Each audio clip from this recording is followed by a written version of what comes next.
Want to earn rewards on your Ethereum without running your own validator? Here's how to stake Ethereum on Lido Finance. Go to Lido Finance official website and connect your wallet, MetaMask Ledger, or any supported option. Click on Stake, connect your wallet, and then make sure you have Ethereum in your wallet and enough Ethereum for gas fees. Enter the amount of Ethereum you want to stake and click Stake. Lido will stake it across a pool of validators. In return, you'll instantly receive stETH tokens, which represent your staked Ethereum, plus rewards. These tokens grow in value as rewards are added daily. You can use stETH in DeFi protocols like lending, borrowing, or yield farming, while still earning staking rewards.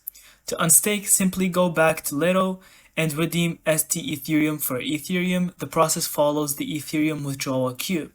And that's it, you've now staked Ethereum with Lido Finance. Thank you so much for watching, I hope you found this video helpful, and don't forget to leave us your thoughts in the comments.